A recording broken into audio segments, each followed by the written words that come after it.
Hello and welcome to another Let's Play. Me, GamerWolfSix of Echo. Before we start, if you're interested in playing this game, you can get it for free on itch.io, but if you're one of those people that made this game and are making others, Patreon, $3 a month. So, now on the last Let's Play, Brian has better stealth abilities than I do in most games. Unless it's one of those games where you can make stealth so good that you can stand right in front of the enemy and directly in front of them and 5 feet away from them and they can't see you.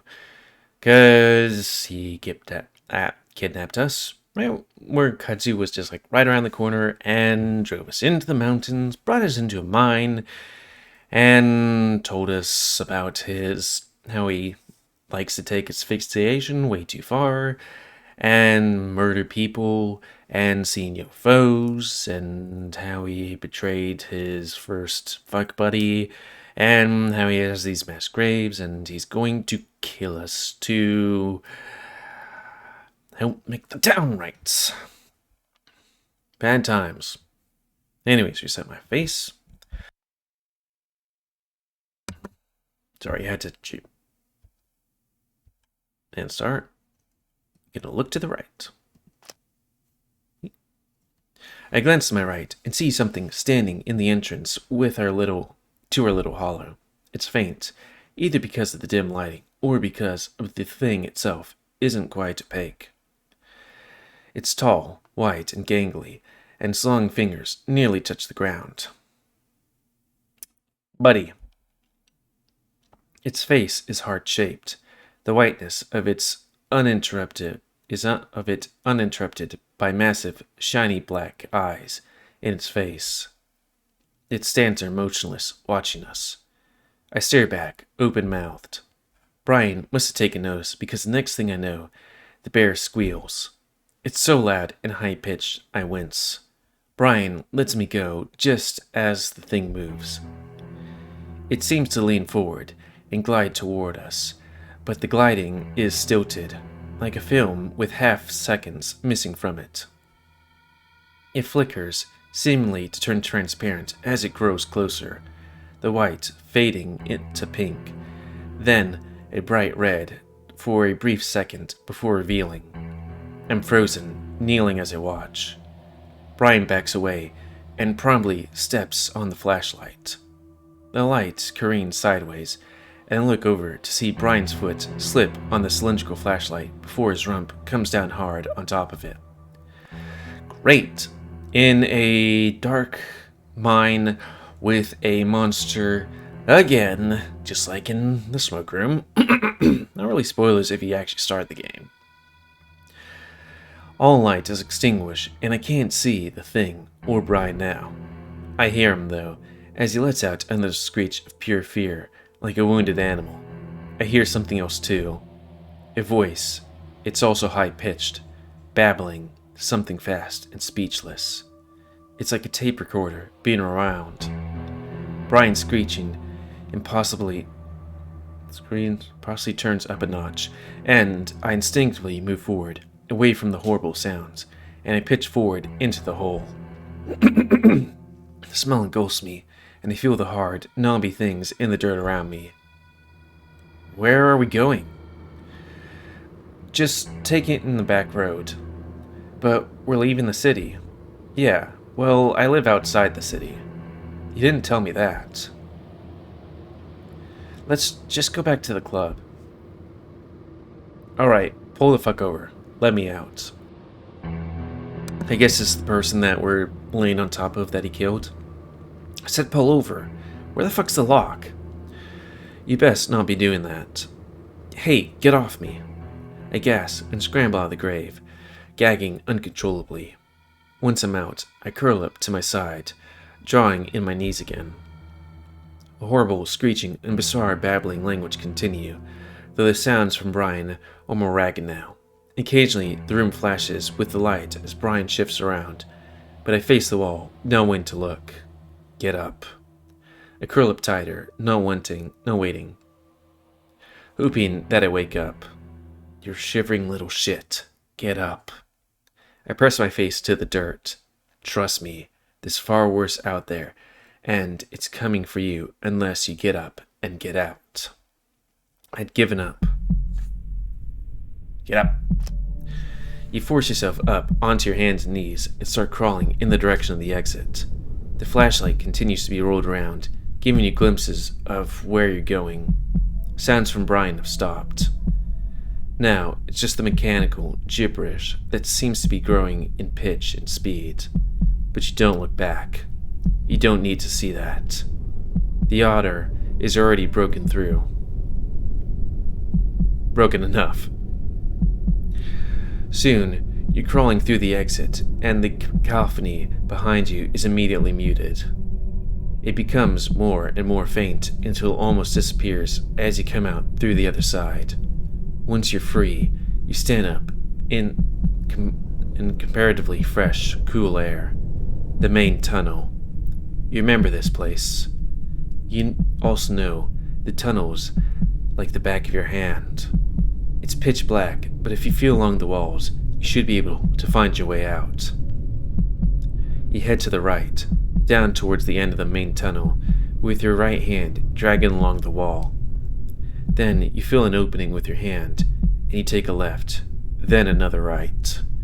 And finally, the final right that takes you out back exit. Nick had drilled the directions into your head far too many times for you to... Nick. The guy from the smoke room. Interesting. Red eyes appear at the end of the tunnel, at the far end of the last stretch.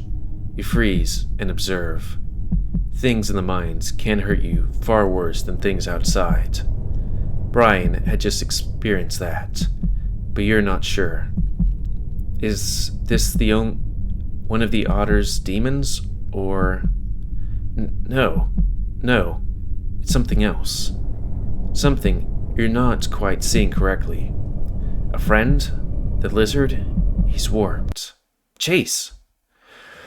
So, I wonder how far the person that made this game did the smoke room into this. Because I was like, if I didn't play the smoke room, I'd be like, who the fuck is Nick? I slumped to my knees, shaking uncontrollably as Finn shines a light down on me. You're a sight for sore eyes for once. Also, you're right. Because last time we saw him, he was like, hey, Leo's fucking crazy. And it's like, I mean, and blame that on the town? Still, Leo's fucking crazy. Fuck. Chase, come on. Let's go. Flynn links me to my feet. Next thing I know, I'm stumbling after him. Out of the mine, and out of what I'm now completely convinced is hell. I sit in the passenger seat at Flynn's truck, feeling numb. I choose to stare out the window, watching the desert rush by as Flynn tries to ask me questions. Where's the bear? I shake my head. Is he still in the mine? So, did he follow us or what? I think so. What happened? I don't know. I feel strange being back out here. While everything is definitely fucked up and strange out here in Echo, at least it makes some sense. The mine is completely different. It's... chaos. That's the word. Chaos. What? How'd you find me? I look back at Flynn and see that he's staring at me closely, barely keeping an eye on the road. I went to Leo's house, found all of you guys there, except you, of course. Just waiting? I don't know how to feel about the idea of all my friends just sitting around while a serial killer had kidnapped me. Of course, none of us really knew Brian was a serial killer. Well, a lot was going on. Kudji the raccoon is the one that told me you were missing. Leo, on the other hand, said you were fine. They saw you around the house. What? Flynn shrugs. I have no fucking clue, but he was practically holding everyone hostage. Wouldn't give the keys up, so I had to take my own truck out here. Is everyone okay? Hopefully. Gina said she tried to keep him calm while I came and looked for you. How'd you know I was in the mine? Well, Kudji pointed out in the direction you went. I drove up the canyon, since it's basically the only place he would go. I saw where he'd parked, and I knew he'd taken you there. But how'd you know about that back entrance? Flynn smirks as we come to a curvy Echo Canyon into a straight road to Echo. Does it really matter? Either way, I know a lot about the town. I watched Flynn for a while, until he finally glances back at me. What? Where the hell have you been the past few days? Oh, in the town hall, managing stuff. Stuff? Like, everything going on. I tried to find you guys at the hotel, at Carl's house, but I didn't see anyone. Assumed you tried to leave. The answer is far from satisfactory, but I have no energy to dig deeper. So, are we going back? Yep. Then what? Well, they say there's something about that train, so assume we try to get out that way. Sounds like you already found out you can't drive out. Yeah. So wait, did Flynn encounter the thing? I guess he tried to leave and couldn't. Turn to the road, to Leo's house, and as I watch the house draw close, I can't help the growing sense of dread in the pit of my stomach. As soon as we step through the doorway, I'm engulfed in a combination of beige, gray, black, and white fur as I'm surrounded by my friends. Jenna, Carl, and Kudzu are all talking at once, asking me how I am, what happened, if I'm okay. Flynn puts up his hands. Guys, let him breathe. I don't think he's up for talking too much. Jenna and Carl step back, but Kudzu doesn't. He's got a hand on my shoulder, gripping it like he doesn't think I'm real. Hey, I'm sorry. I should have been more careful. I should have let you piss on the fucking carpet instead. Or something. It takes me a second to realize what he's talking about. The thing that got me into Brian's trap in the first place. And it makes me laugh a bit at how earnest Kudzu looks compared to what just came out of his mouth. I also realize that I want to hug him really, really badly. So I do. I feel the raccoon stiffen up for a moment, then hug back. So I know unfortunately I read ahead, but I was like, I felt a little something, but I was like, also, I wasn't 100% sure that there was a thing, but I guess, like, you know, they're, like, in this situation, he isn't going to be all, you know, romancy, you know? It feels so fucking good to be in the arms of someone I trust, and it seems to break through the numbness that I'm feeling, at least a little bit. Carl seems to take that as an invitation to hug as well, and Jenna joins in. I don't mind, and wish it could stay like this forever. Actually, I wish all this hadn't happened in the first place. It comes to an end eventually, and Kudzu is last to draw back. I'm about to ask where TJ is when I see Leo. The wolf stands at the entrance of the hallway, his eyes on me and Kudzu. He's got a pillow in one paw, and his shirt is hitched up over his stomach a bit, like he just pulled it on. What are you doing? The room goes quiet, and the mood immediately changes. Carl, Jenna, and Kudzu all look weary. No one says anything. I clear my throat. I'm back. Brian took me to... Leo frowns. Back? No, you're in my room, and asked for a pillow. We were... Leo glares and turns on Kudzu. Have they been telling you to say this? Leo, no. Look at my former boyfriend's eyes. Completely alien to me. I never seen that look from him before. I guess I knew that the town, or whatever all this is, had gone to him, but not completely taken him. Now, I'm not so sure. Kudzu stands next to me, his shoulder in front of mine. Leo eyes him again, before turning back to me. Chase, come here. I don't move. The room is completely silent. Chase, I said come here. Leo, what the hell? Leo ignores Flynn, his steely eyes on mine. The feeling of coming to a safe place is completely gone now. Echo is seeped into every part of my life, it seems. But I don't move, and neither does Kudzu. Leo doesn't seem to know what to do. His face transforms from anger to confusion. Chula, you were just in the bedroom with me, telling me... Leo trails off. I was in the mine, Leo, with Brian. Leo stares. The silence drags on until a soft clicking comes from the kitchen. Everyone looks as TJ emerges, staring at us with sad, lost eyes. TJ, what is it? There's another train coming. Oh, good. Thank you for watching, TJ. I'm not sure if Jen is relieved because our ride out is coming, hopefully. No, I did read it. I wanted to know how, what was the progression of some turn of events to see how far we were along. But also it's like, if you choose this thing, bad endings, choose this thing, and it's like, flip. Because the ride out is coming, or if it's because it can distract us from the whole Leo situation. We all move at once, squeezing past Leo out into the backyard. Starting to reset my face. This is probably going to be the long episode. He watches me pass him, dumbfounded. TJ's right. In the distance, I can see the lights of the train, slowly winding its way towards us.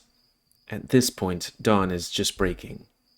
Somehow, it's only been one night, even though it feels like it's been several weeks. Alright, for whatever reason, that train is moving pretty fucking slow. We should just be able to hop on it. A train wails in the distance. Again, much closer now. I thought I was going to have to drive alongside it, with you all in the truck bed, honestly.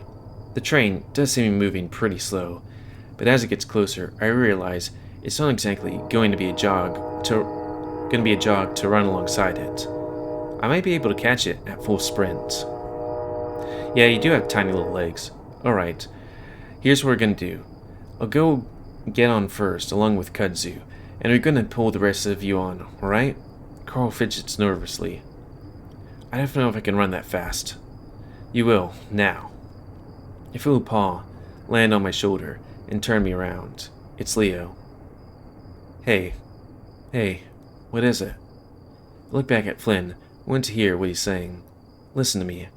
Everything you said at the house. Did you mean it? Huh? What did I say? Leo looks impatient. What you said about loving me, wanting to be with me forever. You mean that, right? What? The train is approaching. We have maybe a minute. What the fuck? Why are you acting like you don't fucking remember? Leo bristles, teeth bared, eyes narrowing. Oh my god, Leo, let's get out of here first. I start to back away towards the others as they continue to discuss jumping on the train. No. Leo grabs my shoulder, looking me right in the eye. He makes an effort to calm down, closing his eyes in a moment before opening them again. Now, tell me now, are you going to stay with me when this is all over? We can talk about this when we get on the train. No, I want to know before. I see Kudzu looking at us, and it looks like he's about to head over. Just tell the truth, that's all I want.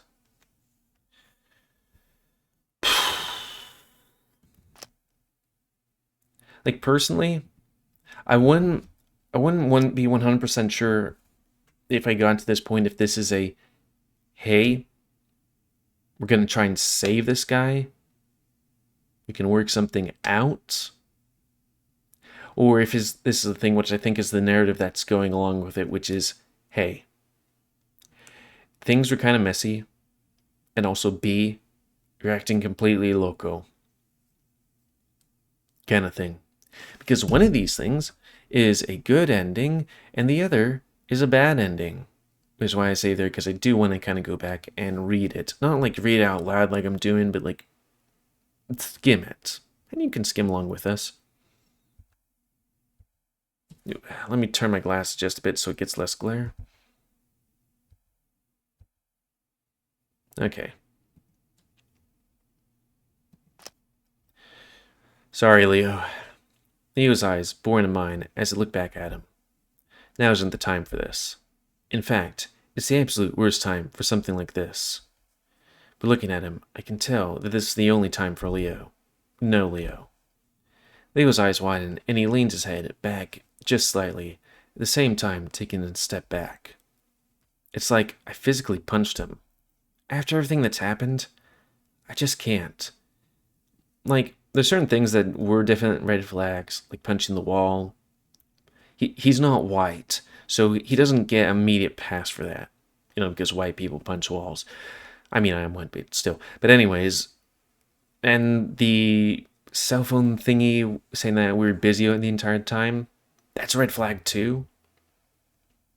But, like, I feel like the things that are happening right now, you can't really blame him because it's echo sickness or whatever. Leo seems frozen, watching me, his arms hanging loosely at his sides. I hear the crunch of gravel next to me as Kudzu's by my side. Come on, we're going now. Leo's hand moves then, to his waistband. I have a moment to see him lift the gun from under his shirt, his eyes on Kudzu. My body moves automatically, stepping in front of the raccoon, and raise my hands up to my chest defensively. Up to my chest? Leo has already frozen his motion, though. Gun in front of his stomach, still pointing down at the ground, as he stares past me. What the fuck? I feel Kudzu grab my arm from behind, his grip so tight that's painful. I keep my eyes on Leo, waiting and watching to see what direction the gun might go in. But then it drops. First his arm then hangs loosely by his side once more, then the gun, which clatters onto the gravel below. I flinch, expecting it to go off. It doesn't. Instead, my ears are filled with the sound of the arriving train. Leo's eyes are back on mine, and I watch as tears start to spill out. Come on, Leo. We have to get out of here. Kudzu pulls me back, and I turn away from Leo and the town of Echo as I rejoin the rest of the group. Run! Flynn shoves Carl forward, and the ram takes off alongside the rails, looking over his shoulder at the train. The next thing I know, we're all running after Carl as the train catches up. I look back. Flynn waves both his arms at the locomotive as it whizzes past. But if there's a reaction from the driver, I don't see it. I just have enough time to read the letters on the side of the engine. Prescott Railway, before it's moving past me down the tracks. I realize then that the train is quite short, maybe only 5 cars in all. We don't have many chances. Kudzu! Flynn points at the caboose and starts running beside it, next to the 2 little steps that I drop down at the very end of the platform. Gracefully, the lizard jumps, landing on his feet on the steps, as his hands scramble for some kind of purchase. He finds it and pulls himself in, and the next second he's reaching out, holding onto the handle on the caboose as he grabs one of Kudzu's paws. Which, with much more ease than Flynn had, Kudzu jumps up the steps and pulls himself onto the platform. I pass Carl at this point, the ram already losing steam. He calls after me in a hoarse, ragged voice. Shit, I'm not gonna make... Flynn grabs the ram as they pass, and Carl skips onto the uneven gravel, and for a horrifying moment, I think he's gonna fall. But Kudzu leans in and snatches him up as well, practically lifting Carl onto the platform. Jenna, who's right beside me, is next, reaching out a paw to Flynn. He grabs it, and Jenna easily jumps on, over the 2 steps. I think it's my turn next, but TJ slows down abruptly, and I move to the side to make room for him. Flynn grabs his arm, and TJ hesitates several times before Kudzu gets a grip on him as well, and he's able to step up to the first step. And that's when I realize the train is picking up speed, and I'm starting to slow down. I move up beside the caboose, seeing Flynn's outstretched hand. Then I'm next to it. I can see how terrifying this is. The wheels clack loudly in my ears, and I have no idea how I'm going to lift one leg up while keeping up speed. But I get a grip on Flynn's hand, and I see Kudzu's paw reach out as well. The train's going way too fast now, and I know I only have one chance for this. I pull down on their hands and lift my feet up to land on the last step. Once my feet make contact, the relief floods through me. I can't help myself as grin as I pull myself up the steps. I don't know if we're safe, or if this whole plan is gonna work, but we carried it out somehow, and that feels good for once. Then I remember Leo and look back, expecting to see him running next to the train. Instead, all I see is brush and gravel rush past. I look back towards the town, and I think I can make out a small figure in the distance, exactly where I'd left him. Where the hell is Leo? I stay silent, but Flynn knows. My gaze is out towards the desert. Shit. At that moment, I'm not sure what I should feel. Probably relief? But what I do feel is an incredible wave of sadness, like a physical wave smashed in my body. Now I'm feeling a bit sad. Like me, personally. Probably the same thing Leo felt when I told him. Some part of me knows that this shouldn't matter right now. All that matters is that we might have just escaped with our lives. But leaving Leo behind. Somehow, I'd known most of my life. Someone who'd protected me, been a friend to me, guided me through the worst parts of my life.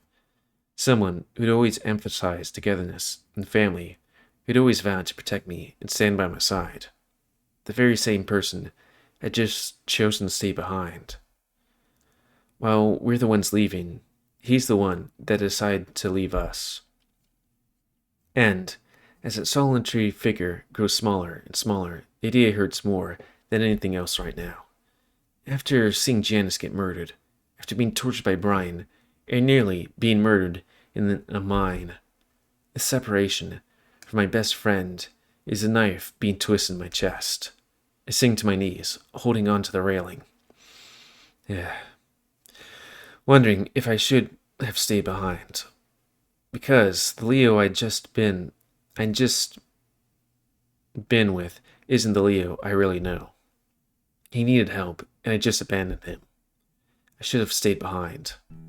Hot tears spill over my cheeks as I stare at the middle platform. Fuck you. We say the words under my breath, but there's more rage behind them than anything I've ever said in my life. And they're meant for echo. Fuck you for killing Janice. Fuck you for hurting William. Isn't that's the coyote from the smoke room? Fuck you for killing Duke. Fuck you for hurting Cliff. Not the stoat. Fuck you for what's buried in the mines. Fuck you for hurting Nick. Fuck you for twisting my friends into something they're not. Fuck you for hurting Cynthia and Murdoch. Cynthia and Murdoch. Fuck you for ruining my life. I sit there on my knees, sobbing hard, like I'm crying for two people at once. I can't see Leo anymore, but the thought of him alone and probably hurting like me is too much. I don't know how long I'm gonna cry for, but it feels like a long time. After a while, I feel Paul on my shoulder. I imagine the rest of my friends staying there, staring at me. When I turn my head, it's only Kudzu. The raccoon is crouched next to me. His head turns towards me. And a look that can only be described as understanding on his face.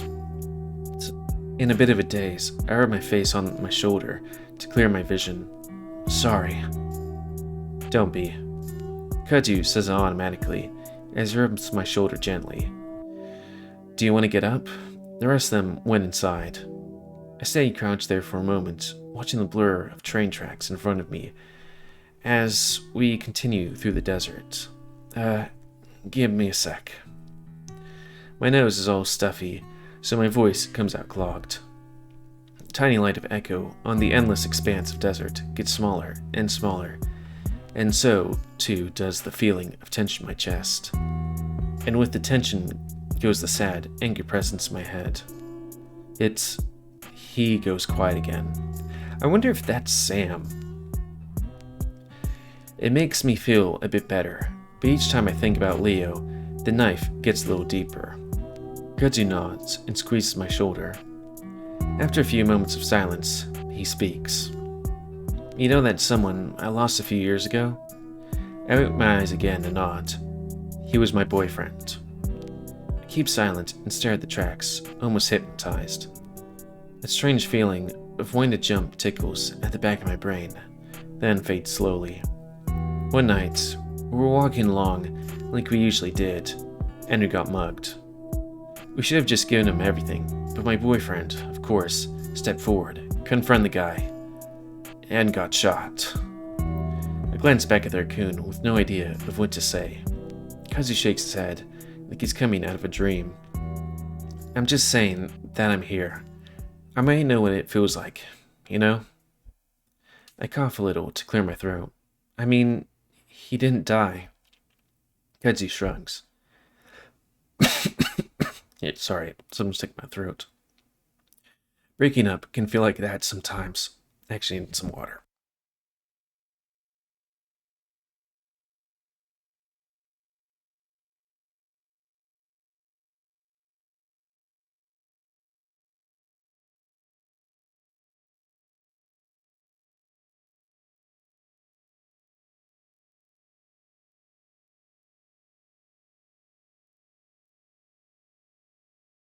Actually, let me do one more thing.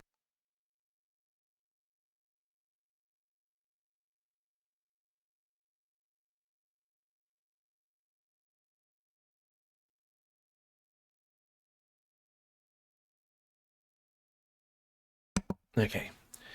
Oh, right. Need to do my face. It's a lot more than that. It was all of that. Or even the direction of the town. It just feels like I lost him right when we got away. We're gonna get people to go back for him. Yeah. I let out a big breath before slowly standing up, my knees popping as I do. Kazu stands with me, as I lean against the railing, choosing not to look out at the town. After a moment, I turn around to face Kazu, and then I'm hugging him. There's no hesitation this time, as he hugs back. I let myself lean into him, let him support me, feeling the fur on his neck poke through mine. We stay like that for a good 5 minutes, vibrating along with the train. Finally, I pull back. Alright, should probably go in. I don't think it's all that safe to be out here anyway. Letting go of me, Kazu opens the door and guides me inside. Well, this is old-fashioned. My friends are all sitting in the small seats in the dark, swaying along with the train's movements. Carl sits closest to us and looks up at the sound of the door. Hey, Chase, are you okay? I laugh. No. Carl smiles sadly. Yeah, sorry. You're fine, man. I see Jenna and TJ together on a seat further along the wall, and Flynn sits opposite of them. Further still, a small shape sits leaning against the opposite end of the caboose, curled up on his seat. It's Clint. Oh, Clint! Flynn occasionally glances at him, but the polecat doesn't seem interested in coming close to us. Kazu guides me to sit next to Carl, and I make room so that the raccoon can sit next to me. So, where do you think we're going? I feel Carl twitching against me as he sits there hunched over. Anywhere better, as long as it's still not hell, I guess. Kaju's arm goes around my shoulders automatically. We sit in silence for what feels like a long, long time. And I don't mind it. I wouldn't mind if this were the rest of my life, honestly. For the first time in several days, I feel calm and safe. Did everything go higher in contrast? Soon enough, the darkness of the caboose is illuminated by the occasional flashes of light. Flynn looks out the window. Peyton. With the grating screech, the train starts slowing down. I'm a little surprised. I guess I thought the train wasn't even real, and it would just go on forever. But now it comes to a slow, stuttering stop. They all sit in the dark, quiet listening, and even Flynn stands up and opens the door. Soft orange light spills inside. What the hell? Out the doorway, I see rows of train tracks occupied with other boxcars. Someone moves into view. It's an older-looking fox in overalls. He stares up at us like we're aliens. Where the hell did you all come from? The moment of silence goes by before Flynn clears his throat. We're from Echo.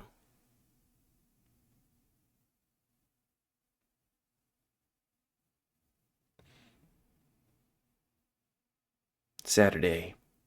What a day. An Echo.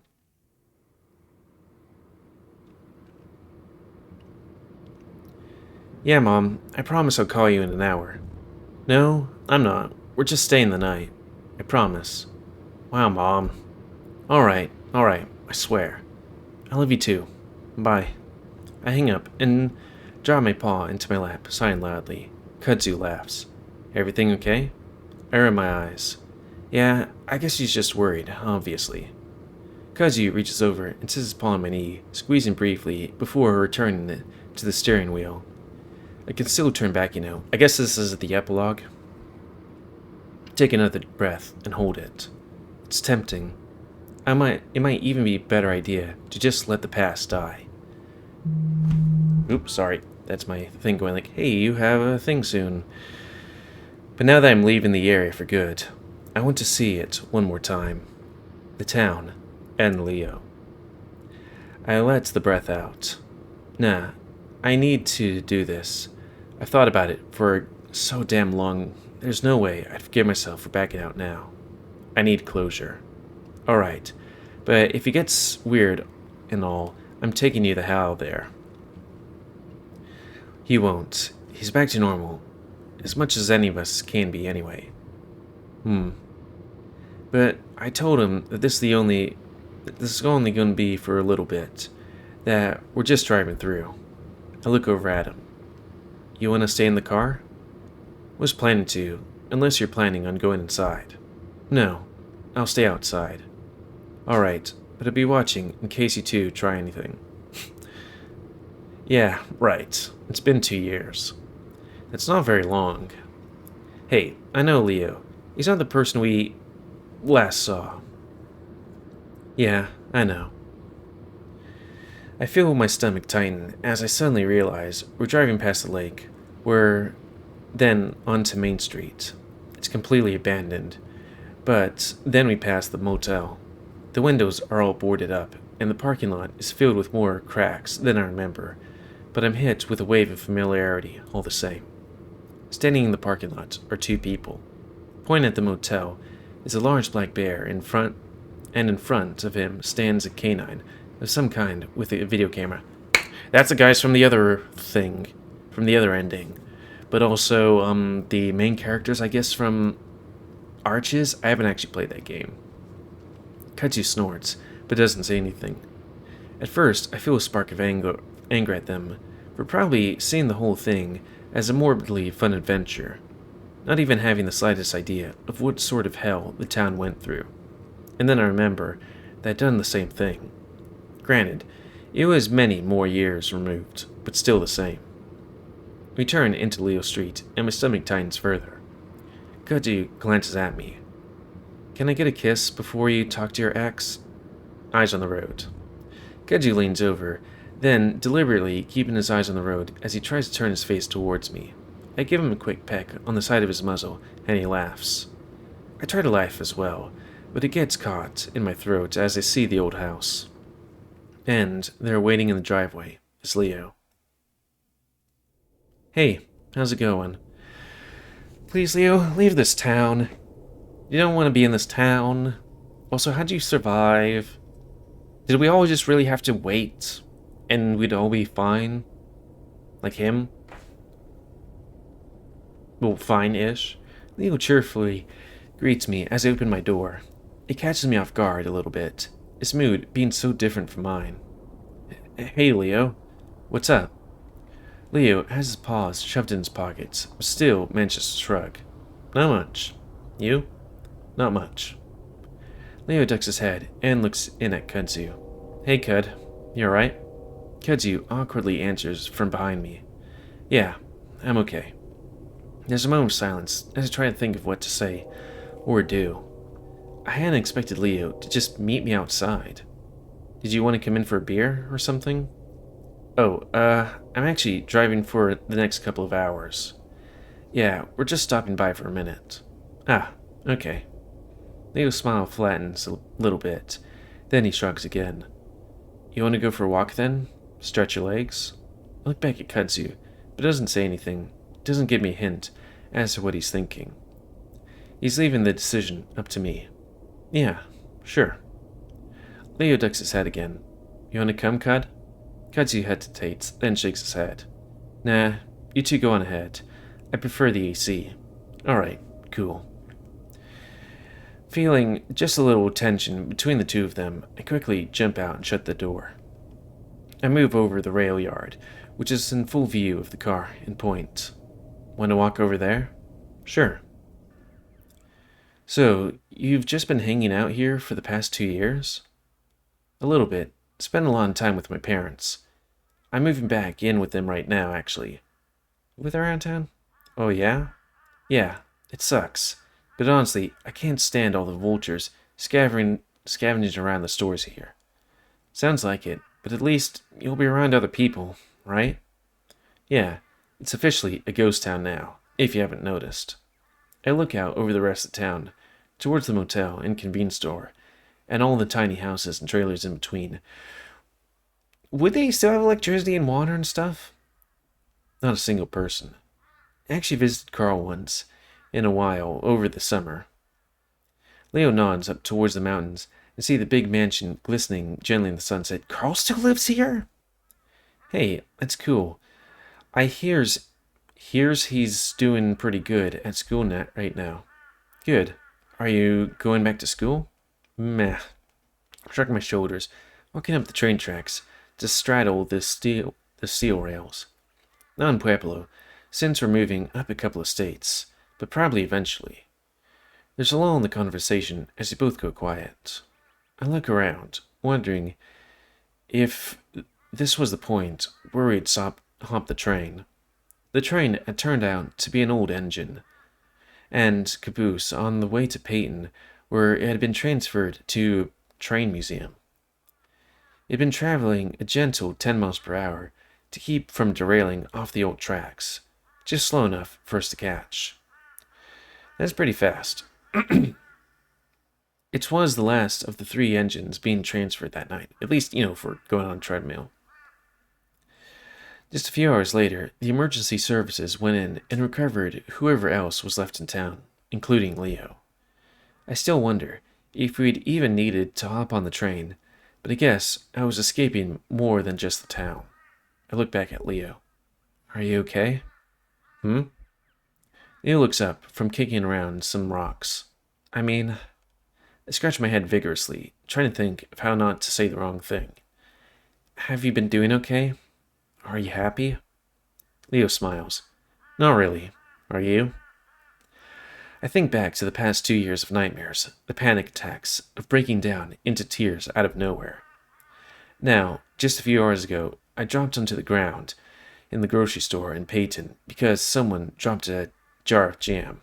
But Kudzu had been there, like always, to help me back up. I'm managing. I can't cope with this. It's a process. That's good. So wait, the voice is still with me? Are you managing? Leo chuckles. I'm just living. Are you getting help? Like professional help? Yeah. No. Oh. Well, I can really help. I like to do things on my own these days. Leo looks back towards the car, Kudzu barely visible through the windows. People can help. You don't have to do everything on your own. I think it's best if I stay away from people for now. I notice the anchor bracelet missing from Leo's wrist. Oh yeah! Look down the tracks. Listen, I'm sorry about everything that happened. I wish I could do things over, even before what happened here in Echo. Leo looks at me for a moment, a sad smile on his face. Last 2 years have been hell for me. I cried myself to sleep every night thinking about you. I feel my face flush in embarrassment and, for some reason, shame. But last month, for the first time, it stopped. I stop thinking about you every hour. I stop thinking about what you might be doing, about how you might be treating you, about whether or not you're thinking of me. Yeah, I still think about you sometimes. And when I do, I still cry. But now, it hurts less. Sorry. Emotions. So yeah, I'm doing better, Chase. Oh, well, that's good. I have no right to feel a little sad, but I do. I'm sorry, Chase, for not protecting you in the way I should have, for trying to control you, and do all that shady shit behind your back. Whatever the fuck was in this town that made us all go crazy, I realized it twisted up my thinking. But those thoughts were always there. Echo just brought it up to the surface. So, emotions. So, I'm a shitty person, and you made me realize that. And I'm sorry I brought you into it. Just know that I really did love you. Leo looks over my shoulder at the car again, sorry. Anyway, you should go get back to Cut. He'll take care of you. And I hope you'll take care of him. Okay? My stomach hangs open a little bit. Shouldn't hang open. My mouth hangs open a little bit. But that snaps me back to reality. Yeah, I'll do that. I start walking back to the car, but Leo doesn't follow me.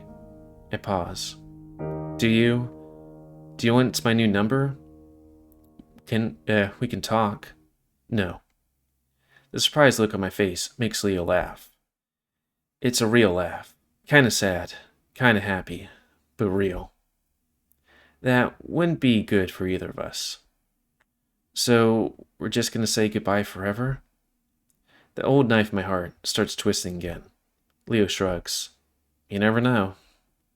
I stand there, 10 feet away from my first boyfriend. My first kiss in this very, very rail yard. My best friend. But hey, if you drive through Peyton again, I'm always open to have another chat. Maybe you'll catch me in a better place. I will. I say it immediately, and Leo smiles at me. So, I'll see you again, someday. I look forward to it. Alright, bye then. Goodbye, Chase. I walk the rest of the distance to the car and open the passenger door before getting in and sitting down. With the door still open, I look back one last time. Leo stands there, paws still jammed in his pockets, his fur outlined with orange and gold light from the setting sun, highlighting his head fur like a halo. I take it in for a moment, then wave. He waves back. And with that, I close the door. Time for the sing? Yeah. I don't want to feel emotionally sad.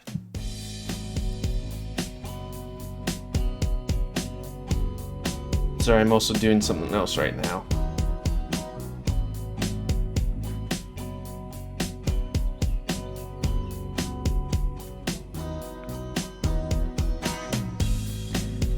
It kind of reminds me of a friendship that I wanted to turn into a relationship kind of thing. And I was a bit of a cunt. I mean, they also had some things that was kind of I didn't like, but still was just kind of like, I don't know. No, to be truth told, it's like at some point I just was like, this isn't good for us. I deleted all contact, and they never contacted me back. Which is, for the best.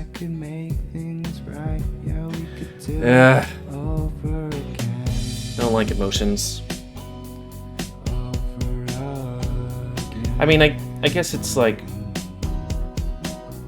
emotionally, it's good to feel emotions and stuff. Like, quite a few times when I get like blasted, I like to listen to the music from Winds of Change or Adastra.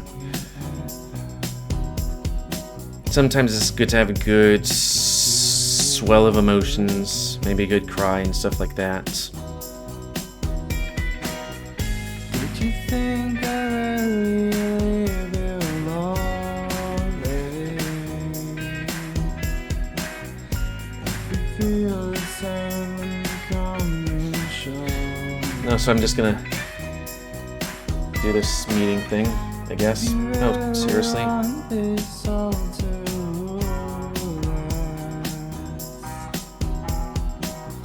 Because I completely forgot about the medium. It's like, oh, do it. I don't really have to pay attention to it, but still, it's like, yeah, probably should. It's not an important meaning for me, but it's like, yeah. It's just, yeah. I hate myself for, like, spoiling myself, because the 3 things I spoiled in this game that I know of. 1, oop, I dissociated my face. Come on. I'm right here.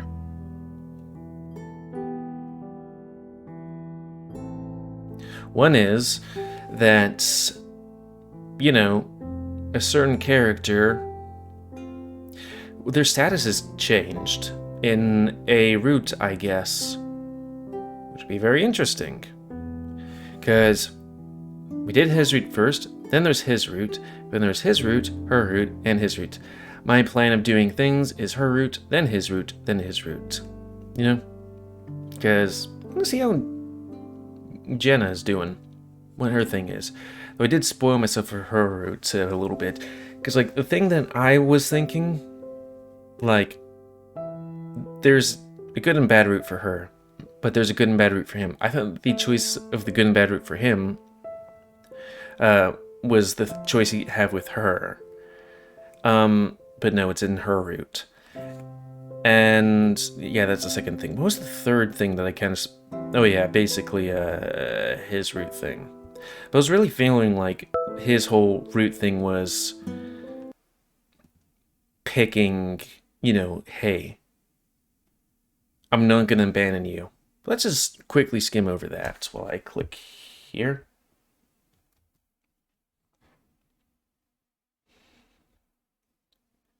Okay, yeah, they're just gonna mumble stuff.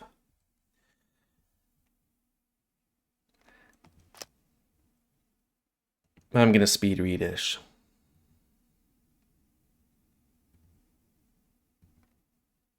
Actually, what did I say?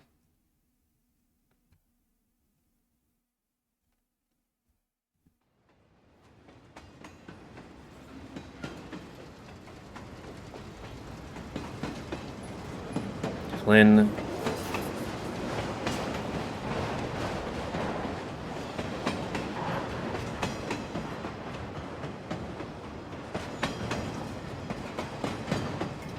And probably the same thing. Jenna, TJ.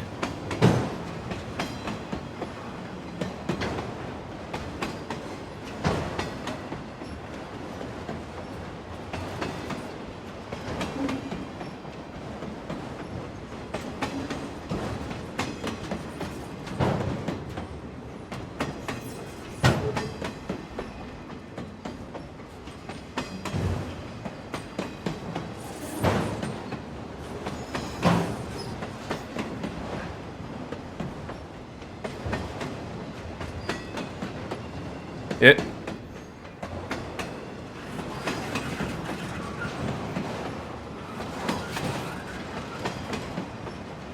Yep.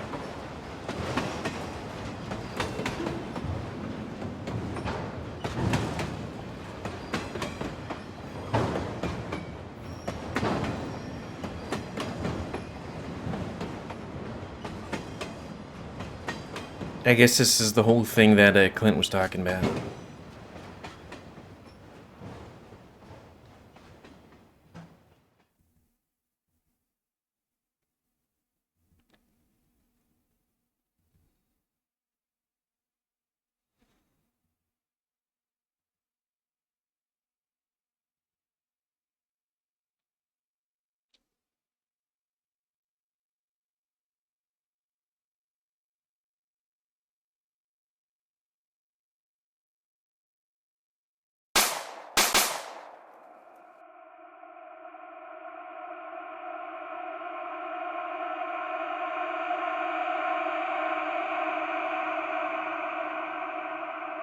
Put it around his neck.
Which I guess is true because you lost your legs and are bleeding out.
TJ's route doesn't have two things. Yeah. So, next will be Jenna, but that's gonna be a while before I do that route because I have... Because I thought this... Because I wanted to do this because I started his routes and stuff, but then, I thought it was gonna end, so I just kept on going and going and just kept on going, and... Oh, I have 70 weeks of videos of this, give or take. Oh yeah, it's gonna be well over a year before this comes out. Ooh, sad wolf face right there.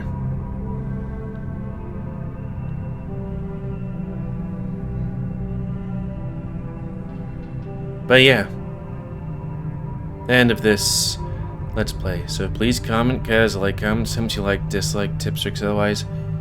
I'm not sure if he doesn't have eyes there, or if it's just dark. I mean, I guess I could change this to see. But please comment, because like comments, if you like, dislike, direct. If you like my YouTube and like to see it grow, then please like, subscribe, and check out every step grow. And please remember, spay your animal step, control the pet population. I can't see any eyes in there. Heck. The best thing for him was to break up with them right then and there. Bugger. Well, oh yeah, and if you want to play this game, free on itch.io. If you want to support people that made this game and are making other games, Patreon, where you can get them for get this stuff for $3 a month. Good stuff. Would like to know more other things, but anyways, until next time, another Let's Play. Me, GamerWolfSix of Echo. Really want to do all the routes right now, but I have fuck tons of videos of this in this series, so I'm not even close to finishing Winds of Change, which this is supposed to do, because like Winds of Change, 24 weeks, Echo, you know, TJ's route, 18 weeks, well actually 19 weeks, Route 65, 4 weeks, this route, bit over 20. Don't look at me like that. Yeah. Anyways, yeah. Thanks and see ya. Shadow Wolf. Boy.